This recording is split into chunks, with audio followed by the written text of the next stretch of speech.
Hello everyone, TLSG here, back again with another daily Marvel Snap video. So today we are fresh off of the brand new patch where they dropped some pretty heavy changes. If you haven't seen the patch review, I will leave a link to the video in the description as well as at the end of this video. If you want to get the highlights of the updated patch and my thoughts, definitely check that out. But before we jump into this video, can we just get a quick moment of silence for the hair avatar?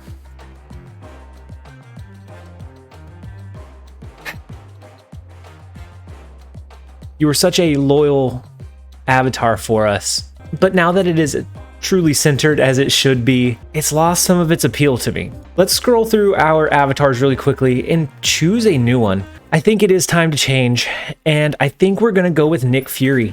That is going to be perfect for our eye patch cosplays. It's going to mesh well. I think Nick Fury and I resonate really closely together, and so with that avatar change, goodbye Spider-Woman hair, hello eye patch.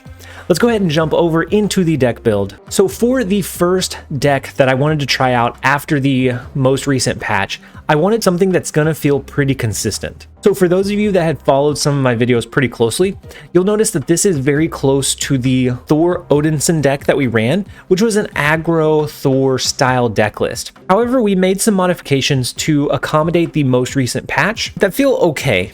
It has a lot of different potential power pushes to reach that win condition. So running through the deck list really quickly. First up, we have Wasp, which was in the original deck list because Jane Foster could pull it out. I think in the long run, I will change Wasp for something like an Iceman. But today, the featured location is the Raft again. So filling up a lane first will get us a free 6-cost card. And so I'm going to keep Wasp in the deck list just for that, because sometimes Wasp will help us cap it out by turn 3 instead of it taking an additional turn. But I think long term, we're going to switch this out for probably an Iceman. Secondly, we have Sunspot. Sunspot is going to be a good card to drop on the board. He can buff up over time. He's just a good potential power spread card because he can gain power over time. And then we have Nightcrawler. So Nightcrawler is going to be a pretty versatile card. Ideally, we drop him after we drop Angela. That is going to allow him to buff up Angela. We can then move him out of the Angela lane to buff her up further. He can also reach some difficult to reach locations such as like a stormed lane, Sanctum Sanctorum, and a few other niche scenarios where he would be pretty handy. And then we have Angela. No aggro deck list would be complete without Angela. With Angela, when you play a card here, you get +2 power. As we fill up the lane, she's going to become a 2-cost 7 power card. If we drop Nightcrawler and move him out and fill up the lane, she has the potential to be a 2-cost 9 power card, which is huge. We have Scorpion as a way to disrupt some of their power flow just a little bit. He's a low-cost card. He offers a pretty big board presence. And then we have the newly buffed Baron Mordo. Baron Mordo offers us some unique disruption. Sometimes when we use his Honorville ability, we're not going to get much upside. Maybe they draw into a magic, which they wanted to drop on turn 6 anyways. And so then there's no downside to that. They just get an additional draw. But other times we're going to hit key targets that make it really hard for them to trigger their combo. Maybe we hit a Cerebro, and then all of a sudden their Cerebro combo is really hard to execute. And there are several scenarios that we could potentially hit with the Baron Mordo play. And then we have Bishop. Bishop is going to be a good card in an aggro deck list. We drop him on 3. Usually we've only dropped a couple of cards by that point. After that, we start flooding our power onto the board. He can get between 6 and 8 power typically with this list, which is a decent 3-cost card. And then we have the newly adjusted Thor. Thor used to be 4-cost, but now he is 3, so we can drop him early. And because we have an additional turn to potentially draw into that Mjolnir, I actually removed Jane Foster. I don't know that that's necessarily the right long-term play, but it feels like having a huge power push in a Ronan is going to be more beneficial than drawing into Mjolnir on turn 5 instead, which forces us into that 8 power play line, whereas Ronan can oftentimes be 15 or more power, depending on what your opponent is running. And then we have Maximus. Originally, this deck list ran Zero and Maximus, but with the Ronan in this list, a lot of times we dropped Maximus on turn 6 anyways. Because of that, we're actually just going to forego the Zero. We removed the Zero. We want Maximus's Honorville ability to trigger, especially if we have Ronan on the board. 2 additional cards in their hand is an additional 6 power Plus, he is already a really big board presence at 7 power, and then allowing our Ronan to be an additional 6 power on top of that is huge. And then we have the newly adjusted Jessica Jones. So before she was 5 cost, it felt really transparent to use her, but at 4 cost, that gives us an additional turn to do some play around potential. So she now is 4 cost. She has the owner ability of if we don't play a card there next turn, we get +4 power. So this is going to be an 8 power push for the 4 card slot, which we originally had Thor in at a 4 cost card. Since he was reduced down to 3, I replaced that 4 cost slot with Jessica Jones. And then we have Iron Man. He is going to be a great way to take the power level in one of our lanes and accelerate it. He's going to be a big win condition in winning one of the locations. And then cards such as our Ronan, our Maximus, maybe even our Thor are going to be key components in winning a secondary lane. And then finally, we have Ronan the Accuser. I remember not too long ago, Zoo meta was all the rage. Ronan felt completely unusable. But with this adjustment at 5 cost, as long as they have 3 or more cards in their hand, he's going to be close to, if not better than, the other 5 cost card options that we have. So if they have 3 cards, that is a 9 power Ronan, which is a pretty good 5 cost drop, especially if we end up dropping a Maximus and force an additional 6 power his way. We can do a lot of really cool things with this interaction. Maybe even on turn 6, we do Maximus and Baron Mordo to push 9 additional power into the Ronan lane. It's just a lot of play around potential with a +3 power bonus for every single card, which is absolutely huge. But that is the rundown of the deck list. We are going to go ahead and jump into a few games. I hope you guys enjoy.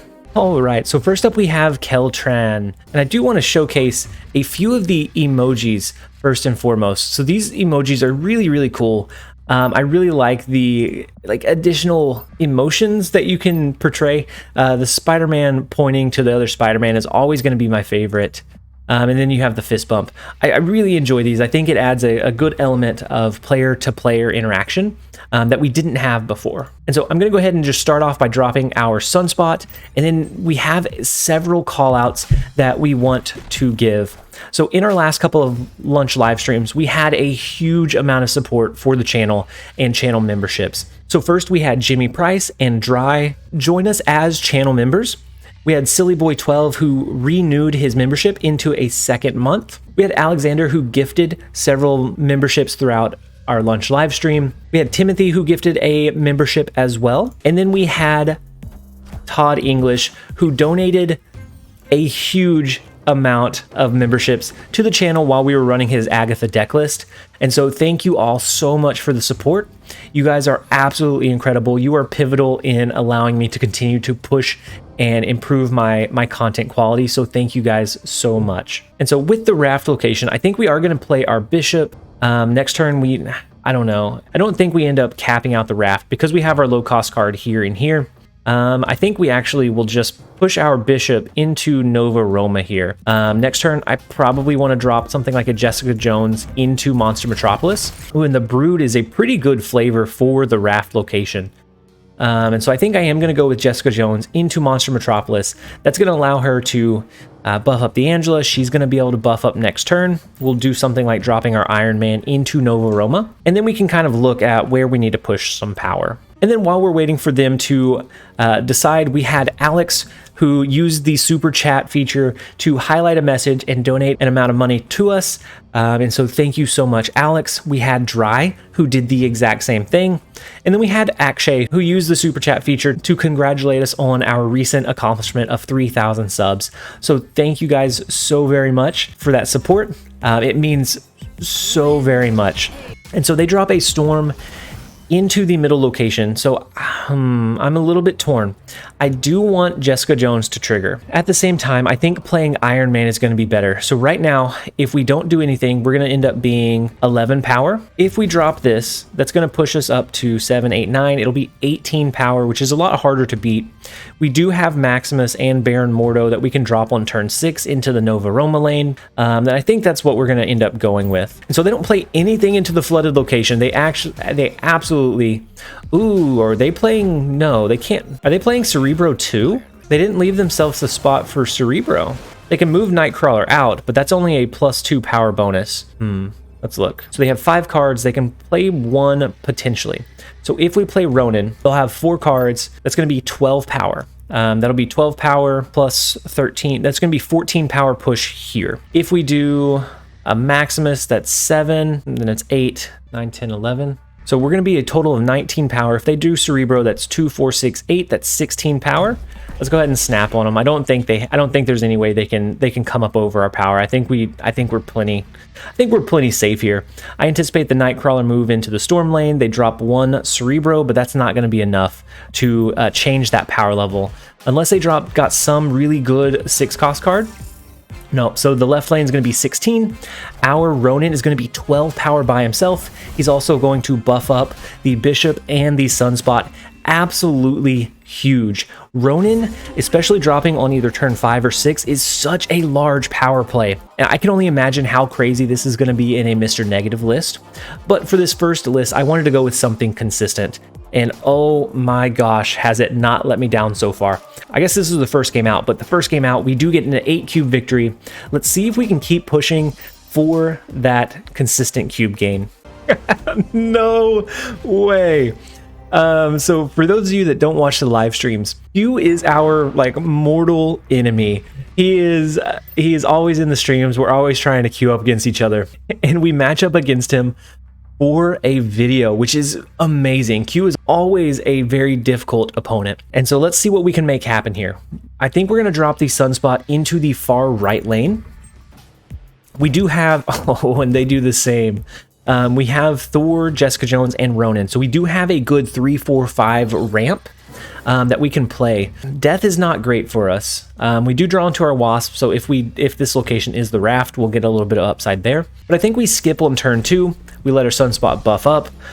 Q, the Nemesis, is hitting us with the exact counterplay. And so the Raft location does turn up. I think we play our Thor there. I think we play our Thor next turn. Maybe we do a Bishop and a Nightcrawler to finish capping it out. Maybe we forego Jessica Jones this game. And so they drop a Death. Oh, it's a Deathlock from the hub. So nothing to necessarily worry about there. I was thinking they had some kind of destruction tool. So here, I think we are gonna go Bishop and Nightcrawler. That will allow us to move the Nightcrawler out at some point. We also get the free 6 cost card into our hand. I feel pretty confident. I would snap. I think we let it play out. I think we see how far we can go with the match. And so let's go ahead and lock that one in. We get a free 6 cost card in an Arnim Zola. So actually that's huge. So what we can do is we can drop like a Ronan over into Hell's Kitchen or into the hub, and then we can duplicate it with a free Arnim Zola on the last turn. I really like that play. They hit a Mr. Negative, so they could get some potentially decent cards here. But I think we do the Ronan play, and then next turn we start with the Arnim Zola to push power here and here, and then we see what else we want to drop into. A Maximus would be huge. Would absolutely be the highest roll. Ooh, they draw into a Jubilee, which then pulls into a Wong, which then double triggers their White Tiger. Interesting. So now they have a pretty decent power push already. We also draw into our Mjolnir, which is pretty good. I think we do an Iron Man here. We move our Nightcrawler over into the left-hand side. We drop an Arnim Zola, which will take our Ronan and move him here and here. And then we will follow up with just a Mjolnir and a Wasp. Actually, you know what? Maybe the Wasp into the Hell's Kitchen will do it. So they snapped. I'm going to go ahead and snap back. I feel decently confident. The Ronan will be here and here, and the Iron Man will help propel us here. The 12 to 15-ish power here would be nice. We're also going to be able to buff up our Bishop, our Thor, and our Sunspot quite a bit.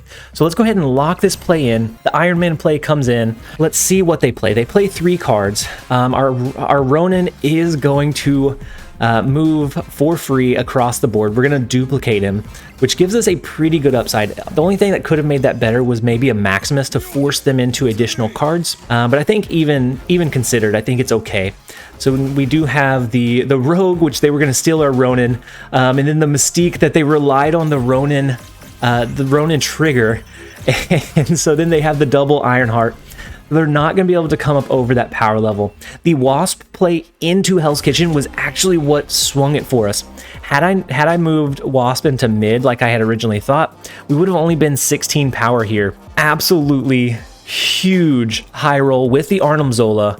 Otherwise, they would have gotten us with the counterplay Rogue. Very, very lucky with that pull. This deck is nuts. This deck is absolutely nuts. All right, so next up we have Bork, and in our starting hand we have Thor, Maximus, Jessica Jones. We also have the Superflow, so we're going to be able to play a little bit more power a little bit earlier. Ooh, and they give us a Baron Mordo, which is the first Baron Mordo I've had to play it against me, and it gives us a massive Nightcrawler. Oh my gosh, that Nightcrawler is huge. So I think we're going to do Thor into the Raft.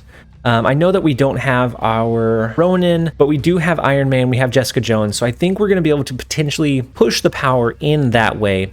So let's do the Thor. Maybe we'll draw into Mjolnir, and that'll give us an extra opportunity to cap out the location. If not, then we can always do maybe a Jessica Jones this turn, but then that would make us not want to play there following afterwards. Ooh, wait, so Luke's bar is now in the game. I didn't see an update. It hasn't been a featured location, but they did add it into the game apparently in the last patch. So when you play a card here, return it to your hand. I mean, we could flood their hand with 6 cost cards, right? Is that the play though? I almost think that the play is more so like aligned with maybe this, but that play line would be absolutely hilarious. To just force them into continually getting 6 cost cards. But with Superflow, they'd be able to play one on 5 and on 6, so I don't know that it would be as beneficial as what you might want. I am going to do the Sunspot and the Baron Mordo into the Raft. I think they may actually cap it out this turn. No, they don't. Perfect. Gives us an opportunity to play an additional card there, so that we can get a 6 cost card as well. I anticipate that they play a card there this turn so that they can get that 6 cost card, but of course we are going to play one there as well. So now the question, oh my gosh, Mjolnir into Luke's bar.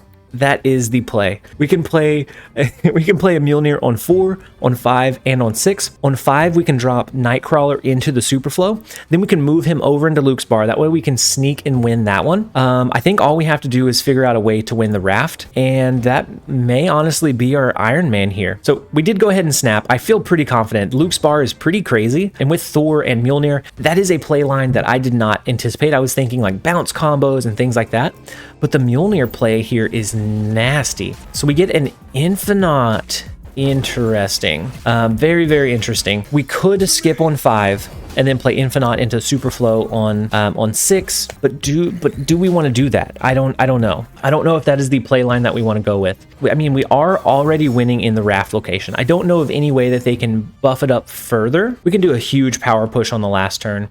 I think we're gonna skip. As much as I want to keep playing Mjolnir because it's just so fun, and drop Nightcrawler here so I can move it over into Luke's bar, just in case they have something that can go wide, I'm going to skip turn 5, then I'm going to drop Infinite on 6. We'll see if maybe they play their 6 cost card as well. Ooh, so they do a magic play in. Very interesting. So they are able to change Luke's bar, unfortunately for us. We're not going to be able to bounce that Mjolnir over and over and over again, but it is absolutely fine. We're 42 power in mid. I don't think we have to worry about it any longer. So I think we go with an Infinite, a Jessica Jones, and then do we do a Nightcrawler as well? That's going to force them to draw into 1 additional card. I actually think we save our Nightcrawler. I think we save our Maximus and our Ronan. We can do something like a Scorpion and a Mjolnir. That is going to cap out and finish off this lane. Next turn, we're going to be able to do a Ronan and a Maximus into the Superflow, which is going to force them to draw into their last card and push a pretty good amount of power. So let's go ahead and go with the Infinite play, the Jessica Jones, the Scorpion. Absolutely nutty play line with this deck potential. This is actually going to be potentially 4 for 4. What are they doing? The Destroyer play is a very, very interesting take there. So they got a free Destroyer from the Raft. They now have Mr. Negative, so they have an inverted card for this final turn, but I don't know that it's necessarily enough. So let's go with the Ronan and the Maximus, which is a great power play here. Maybe they're able to do something that steals an Iron Man, but I don't think that would even do it. And then we have a pretty good advantage in Limbo as well. So I think they probably retreat here, but the Ronan into the Maximus play will make them have at least 1 card at the very, very least. Most likely probably about 3 or 4. And so the Ronan would be huge. The Maximus, this was going to be like a 20 or 30 power lane. 56 is absolutely nuts. And then 26 power over here because of the free Infinite. We are now 4 for 4, guys. This deck list, I did not think would feel better than the original, but honestly, it might. That Ronan is nasty. He is a force to be reckoned with. All right, so next up we have Bork again, who is coming back for revenge. Dark Tower's not a bad location. We do have an Angela. We could follow that up with either a Bishop or a Baron Mordo. And maybe we do Baron Mordo first. We could potentially make them draw into their Mr. Negative, and he be 6 cost. I think we have some potentially good targets that they would want to be inverted here. So let's go ahead and do the Baron Mordo into Stark Tower. I think after that, maybe we do a Bishop into Stark Tower as well. We want to push quite a bit of power here. Ooh, so the Mindscape is interesting. They do have magic, so they can potentially change the Mindscape location. But I think for now, we're going to go with a Baron Mordo Bishop.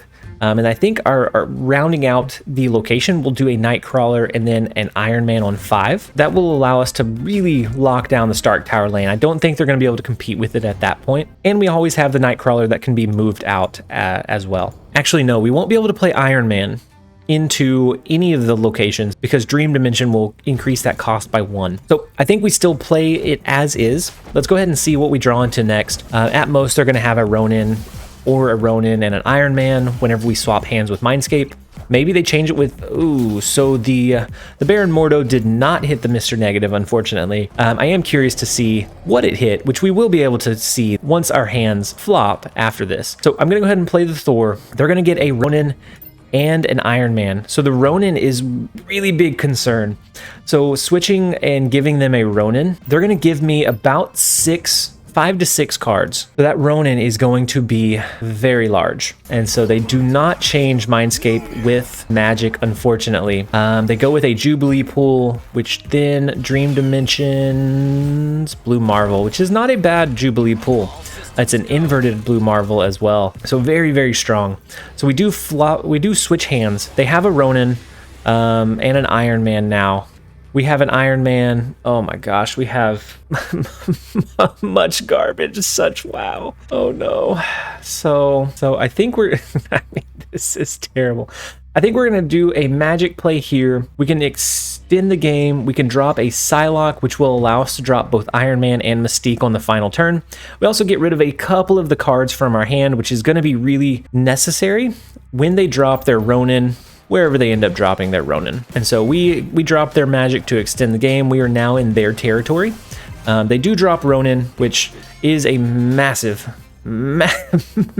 card. But we can do something like a Nightcrawler here. We can do Iron Man. We can do Mystique, and we can do a Wasp. That's going to give us a good power push overall. It's going to hurt their Ronan quite a bit as well. And I think this gives us enough power push to be fairly competitive. And so do they drop their Iron Man here, or do they drop it here? We just need to compete for one of these 2 lanes because they did give us the Mindscape for a really low power play. And so the 24 power mid, 46 power in Stark Tower. They drop their Iron Man on top of the Ronan, which actually isn't okay, just barely enough because of the Angela. Oh my gosh, we almost swept. We almost swept them, even with the Mindscape location. Luckily they gave us some pretty good resources to do the extension. They gave us Psylocke. They gave us all the tools we needed. They gave us magic and an inverted Psylocke, which allowed us to drop both on the same turn and enabled the Iron Man Mystique play. Oh my gosh, it's 5 for 5, guys. All right, so next up we have Hat Jacks. And the first location is the Raft. So I think we're going to play our Sunspot. We're probably going to play Baron Mordo on 2. And then hope that we have a 3-cost card that we can drop on 3 to cap out that location. Central Park does help it out. But now it feels almost bad to cap it out. But we do have the upside of having a Sunspot that can grow over time. So I think we're going to do it. I think we're going to cap it out on 2, which is nuts, that we're going to cap out a location by turn 2. With this list, we do force them to draw into a card, or we will force them to draw into a card and it be 6 cost. We get a Chavez, which is a pretty decent 6 cost card to have reduced down to 0. Onslaught Citadel is pretty nice as well. So I think we're going to skip this turn. We're going to let Sunspot buff up. I don't really want to clog up my deck with a Mjolnir. I don't think that that's going to be our win condition. I think our win condition is going to be something along the lines of a Ronan. A Ronan, a Chavez. A Ronan here is going to be massive, and then a Chavez, maybe an Iron Man here as well. Because I don't think we'll end up winning the raft overall. Okay, so they do send us a Green Goblin, which does hurt quite a bit. Jessica Jones. Let's go ahead and play Jessica Jones into Central Park. We may pivot and move our Iron Man over into the Onslaught Citadel on 5. That way we get the buff from Jessica Jones, and then we can kind of see from there. Right now, this is going to turn us into like a negative 1,000. But if we can drop Chavez, that will bring this negative power up. And then the double effect from Onslaught Citadel is going to help accelerate it drastically. And so we do the Jessica Jones. She gets buffed up by 4. They play an Angela and a Thor.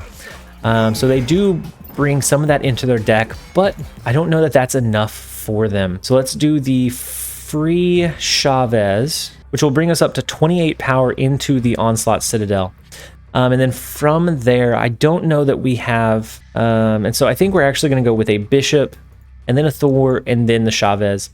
That allows Bishop to be 4, which is going to be more than our Angela play, more than our Scorpion play.